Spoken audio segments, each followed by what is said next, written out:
Hello guys, कैसे हैं? आज फिर एक नए टॉपिक के साथ, और टॉपिक फिर बहुत इम्पोर्टेंट है। वो टॉपिक, जैसा कि पिछले लेसन में हमने आपको पॉपुलेशन के बारे में बताया था, इंडियन पॉपुलेशन, लेकिन आज हम आपको immigration of Indian population, Bharat की जो जनसंख्या उसका प्रवास हम आपको बताएंगे। आइए, इसको जानने के लिए हमें किन किन बातों पर ध्यान देना होगा, किन किन बातों को अपने दिमाग में रखना होगा, या उस पर हमको चर्चा करनी पड़ेगी। हालांकि बहुत सारी बातें तो आप वैसे भी वाकिफ हैं, जानकारी में आपके है, लेकिन कुछ बातें ऐसी हैं जिन्हें जानना आपको आपकी नॉलेज नहीं बल्कि रिसेंट जो स्टडीज हैं उनके अनुसार आपको जानना होगा। सबसे पहले, ये प्रवास आखिर है क्या? प्रवास किसी भी जनसंख्या का एक स्थान से दूसरे स्थान पर जाना, इमिग्रेशन, यानी वो एक स्थान से दूसरे स्थान पर जो भी जनसंख्या निवास करती है वो स्थायी रूप में या अस्थायी रूप में निवास करती है, तो वो प्रवास कहलाता है। अर्थात एक स्थान से दूसरे स्थान पर इमिग्रेशन यानी उसका जाना और ठहरना। तो आपने प्रवास को इस तरह से समझा, लेकिन प्रवास में अगर हम देखें तो इसको 3 शिफ्ट में, भारत के इतिहास को अगर देखें, जो इसका इमिग्रेशन है, उसका प्रवास है, तो वो 3 तरह से 3 शिफ्ट में बढ़ा। अगर हम थोड़ा सा बैक चलें, थोड़ा सा हिंदुस्तान के इतिहास में चले, तो ब्रिटिश कालीन समय में बहुत पहले, करीब अगर आप देखें 100 साल पहले का इतिहास देखें, तो हमारे भारत से बहुत सारे लोग, खासतौर से उत्तर प्रदेश, बिहार, यहाँ के लोग अंग्रेजों के द्वारा साउथ अफ्रीका में, इसी तरह अफ्रीका के साउथ अफ्रीका, इसी तरह कई अन्य देशों में भी इन्हें ले जाया गया, ट्रिनिडाड में भी ले जाया गया, वेस्ट इंडीज के पास में। तो बहुत सारे लेबर क्लास के लोग ले जाए गए उस समय, लेकिन जैसे जैसे वक्त गुजरा, यहाँ तक कि फ्रांस के लोग भी, उन लोगों ने, या पुर्तगाल के लोगों ने अलग अलग स्टेट से, अलग अलग भारत के राज्यों से लोगों ने एक स्थान से दूसरे स्थान तक, एक देश से दूसरे देश को उन्होंने भेजा। यानी हमारी जनसंख्या का स्थानांतरण राष्ट्रीय नहीं बल्कि अंतर्राष्ट्रीय लेवल पर हुआ।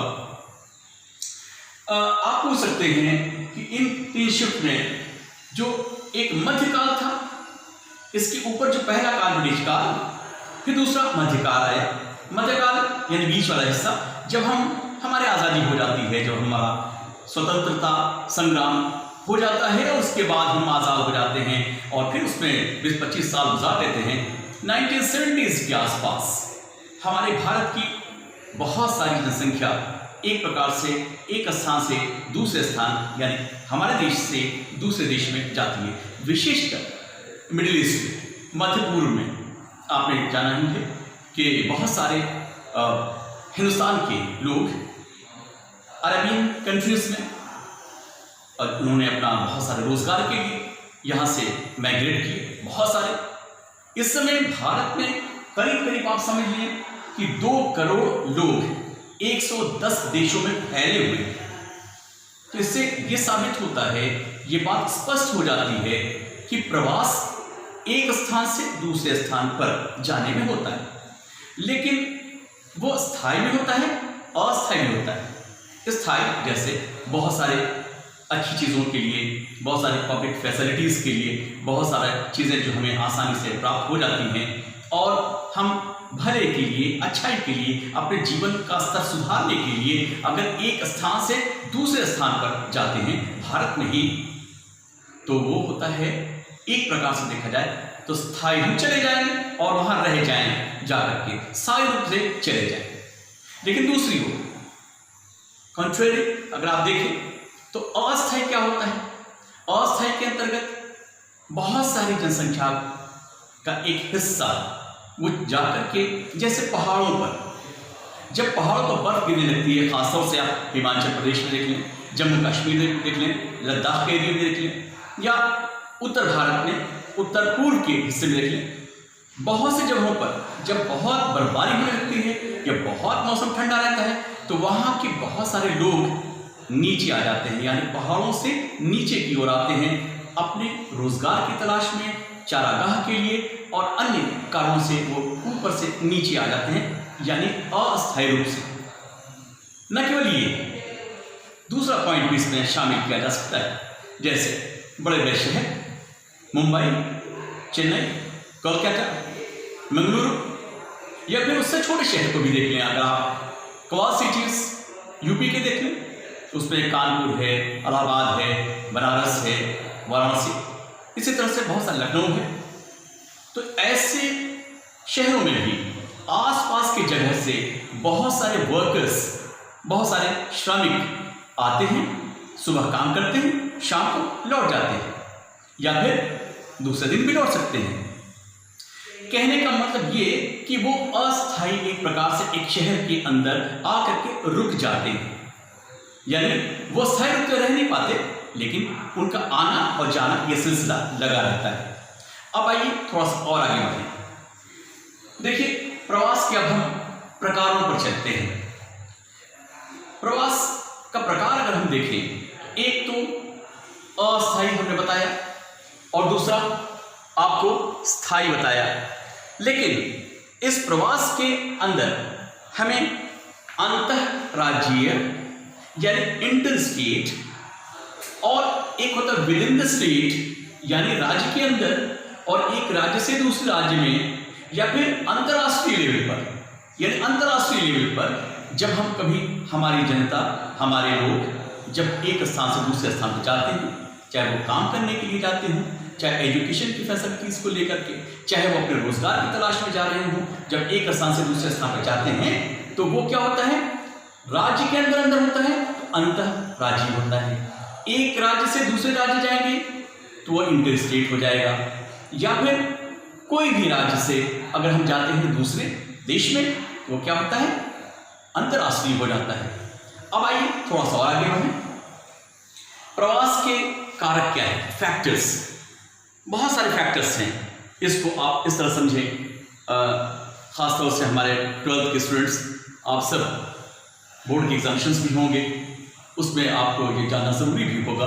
देखिए, प्रवास के कारक में दो तरह के कारक बहुत महत्वपूर्ण हैं। एक होता है पुश करना, यानी पुश फैक्टर, कभी कोई कारक ऐसा हो जो आपको वहां से ढकेल रहा हो, और एक फैक्टर पुल फैक्टर, वो खींच रहा होता है।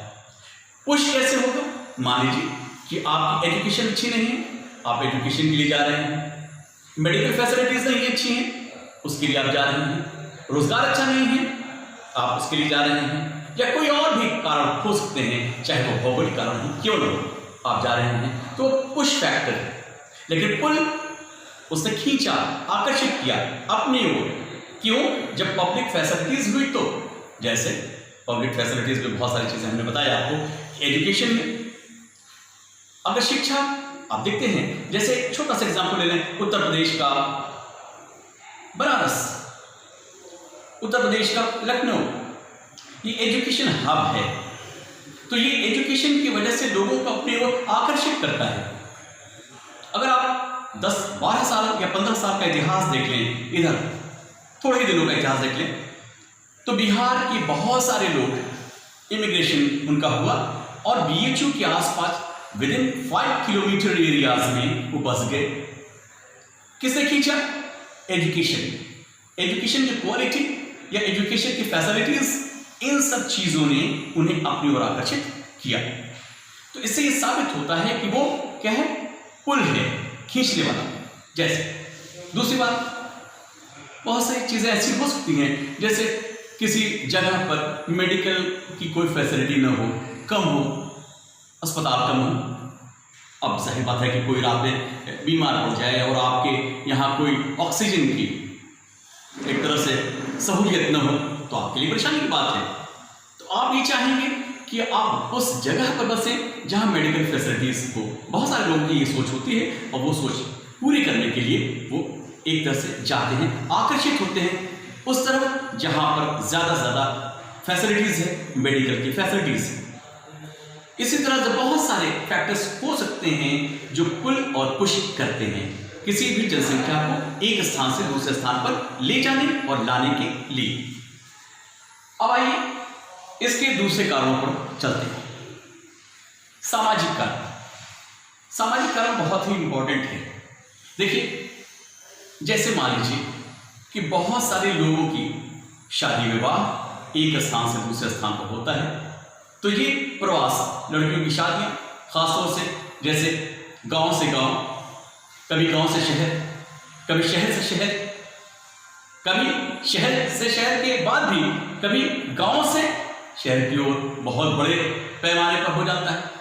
तो ये कई रूप में होता है। गांव से गांव भी हो सकता है, गांव से शहर भी हो सकता है, शहर से गांव हो सकता है, विद इन द सिटी हो सकता है। इस तरह से जनसंख्या का प्रवास होता है। ये सामाजिक कारण है। दूसरी बात, अगर आप राजनीतिक कारणों पर चलें, राजनीतिक कारण भी बहुत महत्वपूर्ण है। वो क्यों? आप देखिए मेरे प्यारे स्टूडेंट्स, इस चीज को समझना जरूरी है। राजनीतिक जो समझ है लोगों की आज की, वो बहुत ज्यादा अवेयर हो रही है राजनीतिक रूप से। Politically they are strong, they are aware. वो ज्यादा एक प्रकार से अवेयर हो चुके हैं, वो जागरूक हो चुके हैं। बहुत से जगहों पर ऐसा होने लगा है युद्ध की आशंका, या फिर ऐसा देखें, थोड़ा एग्जाम्पल मैं आपको कश्मीर, जम्मू कश्मीर की तरफ चलता हूँ। आपने देखा कि कई साल पहले वहां पर पंडितों का इमिग्रेशन हुआ, वहां से लोग दूसरे स्थानों पर चले आए। क्यों? क्योंकि वहां अशांति थी। इसी प्रकार बहुत सी जगह पर जब युद्ध होने लगते हैं, जैसे बॉर्डर एरियाज में, आपने देखा होगा कि भारत में उन स्थानों पर जो बाउंड्री के पास हैं, जो एक तरह से जहां से दूसरे देश की बाउंड्री लगती है, तो वहां पर लोग रहना कम पसंद करते हैं, वहां से दूसरे जगह पर आना ज्यादा पसंद करते हैं। तो यह क्या है? उस बात को बताता है कि युद्ध की आशंका बराबर उन्हें सताती है। बॉर्डर एरियाज में चले जाएं, जम्मू कश्मीर में चले जाएं, या चाइना के बॉर्डर चले जाएं, या फिर इसी तरह से आप श्रीलंका के पास चले जाएं, तमिलनाडु का एरिया देख लें, तो वो नीचे के एरिया से जहां पर बॉर्डर लगता है, उन जगह पर हमेशा ऐसा होता है कि व्यक्ति युद्ध की आशंका को देखते हुए उन रिमोट एरियाज में रहना कम पसंद करता है और वहां से हटकर दूसरे एरिया में जाकर के निवास करने लगता है। उसी प्रकार आप देखिए बहुत से स्थान पर धार्मिक दंगे होते हैं। ये भारत के इतिहास में करीब करीब 100 साल का अगर इतिहास निकाल के देख लें, तो उसमें कम से कम 60-70 साल का इतिहास ऐसा रहा है कि उसमें बहुत सारे धार्मिक दंगे हुए हैं। ये दंगे कुछ यूं कह लें कि राजनीतिक तौर पर हुए हैं, और इसमें आम जनता शामिल नहीं थी, लेकिन धार्मिक जो एक सहिष्णुता की बात थी, वो शायद कहीं न कहीं एक दूसरे में मिस हो रही थी, एक दूसरे में खो रही थी, जिसकी वजह से कुछ मुट्ठी भर लोग इस प्रकार का जब संदेह पैदा कर देते हैं, तो क्या होता है कि वहां से जनसंख्या भाग करके दूसरे जगह पर निवास करने लगती है। तो आप समझ रहे होंगे इस बात को अच्छी तरह से। देखिए, उसके बाद प्राकृतिक कारण। प्राकृतिक कारण तो बहुत महत्वपूर्ण है। अगर हम भौगोलिक कारणों पर जाएं, जो प्राकृतिक कारण है, न जाने कितना एरिया ऐसा है, बहुत सारा है। खासतौर से आप उड़ीसा के तट पर देखिए, उड़ीसा के तट पर मछुआरे या बहुत बेचारे गरीब लोग वहां पर रहना, थोड़ा सा वो अपने रोटी रोजी के लिए, मछलियों के लिए, मछली मारने के लिए, मत्स्य उद्योग के लिए वो रहते हैं। लेकिन जब उन्हें रहना होता है, पॉलिटिकली, सोशली, एजुकेशनली, ये सब वो बैकवर्ड हैं। लेकिन जब कोई तूफान आता है, अक्सर आप देखते होंगे कि भारत में तूफान उड़ीसा को, आंध्र प्रदेश को या इन सब जगहों को हिट करता है, तो किनारे के तट पर लोगों का निवास कम होने लगा है। लोग वहां से हटते हैं, भागते हैं, दूसरे जगह आकर के निवास करते हैं। उसी प्रकार अगर बहुत जगह ड्राउट हो गया, सूखा पड़ गया, जैसे कि महाराष्ट्र में, जैसे कि गुजरात में बहुत बार सूखा पड़ा है, इसलिए जनसंख्या का एक बहुत बड़ा हिस्सा वो दूसरे जगह माइग्रेट कर गया, जहां पर उन्हें पानी नसीब था, जहां जल की व्यवस्था थी, उस जगह पर उनका रहना सहना शुरू हुआ। इसी प्रकार मैंने आपको बताया, अगर बहुत सारे क्षेत्र में भूकंप बहुत आते हैं, जैसे अगर आप भारत के देखिए इस साइड में उत्तराखंड का गढ़वाल का ये हिस्सा, उत्तराखंड में अगर आप देखें ये पूरा हिस्सा, अगर आप उत्तराखंड का हिस्सा देख लें तो इसके अंदर आप देखें कि किस तरह से वहां पर लोग, जब भूकंप की आशंका होती है, अक्सर भूकंप आते हैं, हिमालय के बीच में पड़ने वाले जितने भी मध्य हिमालय के बहुत सारे हिस्से ऐसे हैं भारत के जहां पर प्रायः भूकंप आते हैं, वहां से अब ऐसा लगता है, और बहुत करीब 20 सालों के अंदर, 20 वर्षों के अंदर हमने देखा है कि वहां से जो जनसंख्या है दूसरे सेफ जोन में रहना पसंद करती है, तो वहां से जो जागरूक जनता है वो वहां से हट करके दूसरी जगह पर जाती है। इसका मतलब ये हुआ कि इमिग्रेशन में, प्रवास में जो प्राकृतिक, जो एक तरह से नेचुरल फैक्टर है, वो भी काम आता है। अब आइए कि प्रवास के फिर परिणाम क्या होते हैं। इसका परिणाम पॉजिटिव भी हो सकता है, नेगेटिव भी हो सकता है।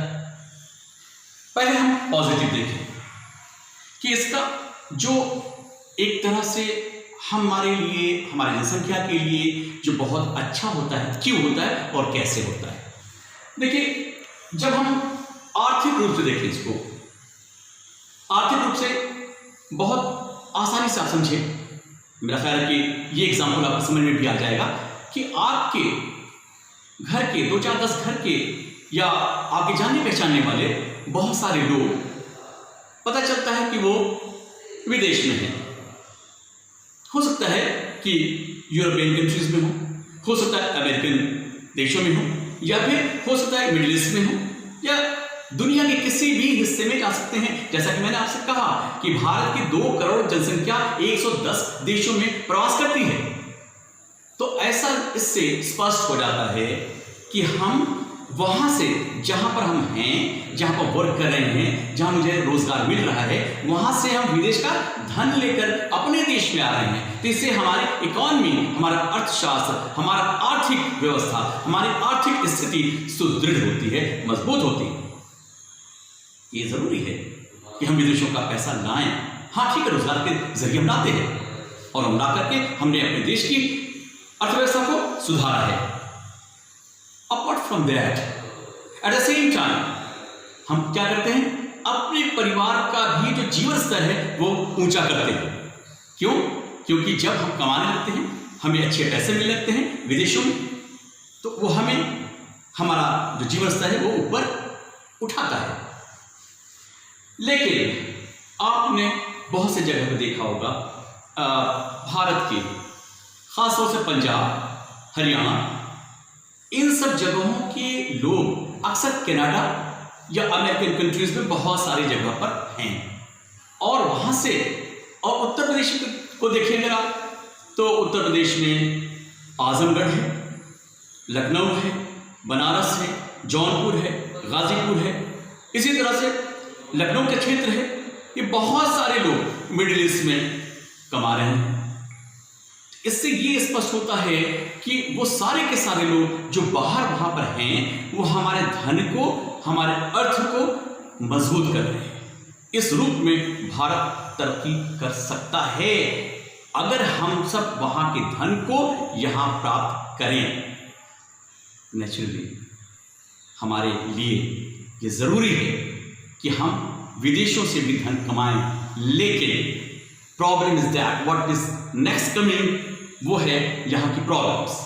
देखिए, नकारात्मक जो प्रभाव पड़ रहा है वो क्या पड़ रहा है, एक ढेर सारी जनसंख्या, बड़ी जनसंख्या चली तो गई, वहां पर कमा लिया उसने, रोजगार भी प्राप्त कर लिया, धन भी दे दिया, लेकिन अगर हम देखें तो उसने हमारे देश में विदेशों पर आश्रित होकर के, और दूसरा प्रतिभा पलायन होने लगा। यानी जो थर्ड स्टेज में कहने वाला था आपसे कि 2 स्टेजेस हमने बता दिए थे, तीसरा अब ये हुआ कि वर्तमान समय में हमारे यहाँ जो डॉक्टर्स हैं, इंजीनियर्स हैं, कंप्यूटर्स इंजीनियर्स हैं, जो अच्छे जानकार हैं, वो अब यहाँ से भाग करके विदेशों में जाने लगे। तो अब हमारा जो टैलेंट है, अब वो सारा टैलेंट अब विदेशों में चला जाने लगा है। तो इस मामले में हमारा देश कमजोर होने लगा, हम कमजोर होने लगे। तो ये हमारे लिए बहुत ही एक प्रकार से खराब बात हो गई कि हमारा टैलेंट, हमारी प्रतिभा वो विदेशों में जा रही है। दूसरी बात, ये जो प्रवास के जो नेगेटिव पॉइंट्स हैं, कभी कभी गांव से शहरों की ओर जब हम ढेर सारे लोग इकट्ठे हो जाते हैं तो उसमें क्या होता है, उस शहर के अंदर स्लम एरियाज बन जाते हैं, ढेर सारे स्लम एरियाज। तो सब जब स्लम एरिया बनेगा, झुग्गी झोपड़ी का एरिया बनेगा, तो क्या होगा आप जानते हैं, उस झुग्गी झोपड़ी एरिया में पढ़ने वाले लोग, उनका स्वास्थ्य, उनकी शिक्षा और उनके बहुत सारी चीजें उनके लिए कम हो जाएंगी, क्योंकि वहां की गवर्नमेंट या वहां का लोकल प्रशासन ये करने में अब लगभग सक्षम नहीं हो पाता है कि सबको एजुकेशन अच्छी दे पाए, सबका स्वास्थ्य अच्छा दे पाए, सबको जल की व्यवस्था अच्छे से कर पाए, मेडिकल फैसिलिटीज कम हो जाती हैं, उन्हें रोजगार कितना दे पाएंगे आप, एक बहुत बड़ी जनसंख्या आकर के रुक जाती है, फिर स्वास्थ्य संबंधी बहुत सारी परेशानियां होने लगती। तो ऐसे देखा जाए तो ऐसा लगता है कि प्रवास का जो सबसे बड़ा असर अगर इस देश के अंदर होता है तो एक इम्बैलेंस होता है, किसी स्थान पर जनसंख्या का बिल्कुल से ऊपर हो जाना और नीचे हो जाना। दूसरा जो सबसे बड़ा पॉइंट है और नेगेटिव पॉइंट है और इंटरेस्टिंग भी है, वो है सेक्स रेशियो में डिफरेंस। ये बहुत बड़ी बात है, इसे थोड़ा समझना होगा आपको। आप देखिए कि जब एक स्थान से पुरुष उठ करके दूसरी जगह चला जाएगा तो क्या होगा, वहां पर महिलाएं और बच्चे और बूढ़े अधिक रह जाएंगे। जब जवान यंग वहां से हट जाएगा तो आने वाले समय में वहां की आबादी थोड़ा धीरे धीरे घटने लगेगी, या अगर होती भी है तो सेक्स रेशियो वो कम हो जाएगा। यानी वहां पर आप देखेंगे कि थोड़ा ऊपर उठ गई है जनसंख्या, जिसमें महिलाएं अधिक, बूढ़े अधिक, बच्चे अधिक और जनरेशन बीच का जो यंग जनरेशन है वो निकल के स्कैप हो गया। तो ये इम्बैलेंस हो जाएगा। इसीलिए ये जरूरी है कि प्रवास की जो टेंडेंसी है, जो फैक्टर्स हैं, प्रवास किसी किसी मायने में तो बहुत अच्छा है, दैट्स वेरी नाइस, और वो इंसान को, मनुष्य को एक स्थान से दूसरे स्थान पर बहुत सारे आसानियां भी देता है। लेकिन सिर्फ आसानियां पैदा करने से परेशानियां कम तो नहीं होंगी ना, वो परेशानियां कम नहीं होंगी। इसलिए डियर स्टूडेंट्स, मैं आपको ये बात कंफर्म तौर से बताता हूं, एकदम सुव्यवस्थित ढंग से ये आपको सोचना होगा कि प्रवास एक समय में, एक काल के लिए अच्छा होता है। इसीलिए हमें चाहिए क्या करना, गवर्नमेंट को, सरकार को क्या चाहिए कि वो गांवों की ओर एजुकेशन फैसिलिटीज, शिक्षा का प्रचार और प्रसार करे, वहां पर स्वास्थ्य संबंधी जो आसानियां हैं उसे बढ़ाए, वहां पर उद्योग धंधों का, जो उद्योग धंधे कुटीर उद्योग या वो उद्योग जो उससे लिपटे हुए हों, अर्थात उससे जुड़े हुए हों, जो एग्रीकल्चरल बेस्ड हों, उन्हें थोड़ा और प्रोलिफ करें, उन्हें और बढ़ाएं, तब जाकर के ये इमिग्रेशन कम से कम होगा। और शहर की जो एक प्रॉब्लम आ गई है, शहर परेशान हो गए हैं, शहर आपस में गुथ से गए हैं, अपनी समस्याओं से जूझ रहे हैं, ये सारी समस्याएं उनके लिए बहुत ज्यादा खराब हो जाएंगी। आप देख ही रहे हैं मुंबई, चेन्नई, कोलकाता या फिर बहुत सारे ऐसे सिटीज हैं जो अब नए तरह से बढ़ रहे हैं, पर उनकी समस्याएं आप देख करके नहीं समझते कि वहां कितनी ज्यादा प्रॉब्लम्स आ रही हैं। माय डियर स्टूडेंट्स, अगर इसको हम थोड़ा सा निष्कर्ष की तरफ चलें तो हमें ये समझ में बात आती है कि इस पूरे प्रवास से संबंधी जो बातें हमने बताई हैं उसमें सबसे महत्वपूर्ण बात यह है कि अगर हम कहीं भी प्रवास को बहुत फ्रीक्वेंटली करेंगे, बहुत तेजी से करेंगे, तो उस देश में अव्यवस्था फैलेगी। और प्रवास अगर स्लो होता है, जैसे गांव से शहरों की तरफ या शहर से शहर की तरफ, इसमें उतनी अव्यवस्था नहीं होगी। अगर स्लो होगा, अगर तेजी से होगा, बिल्कुल 1 साल के अंदर 2 साल के अंदर 20% 30% जनसंख्या बिल्कुल से माइग्रेट कर जाती है दूसरे शहरों की तरफ, तो शहर अपने आप में बर्बाद होने लगेंगे, खराब होने लगेंगे, सैनिटेशन प्रॉब्लम आ जाएगी, उसके लिए पारिस्थितिक असंतुलन बनने लगेगा। इसलिए डियर स्टूडेंट्स, ये ज़रूरी है कि हम प्रवास से संबंधित चीज़ों को ध्यान से रखते हुए उसमें बैलेंस भी पैदा करें, ताकि हम आराम से अपने देश को सुव्यवस्थित ढंग से विकास की ओर ले चल सकें। तो आज इतना ही। इसमें कोई भी क्वेश्चन होगा तो आप ज़रूर मुझसे पूछिएगा, और मेरे साथ रहने के लिए, बने रहने के लिए thank you very much. Next video में हम आते हैं, तब तक के लिए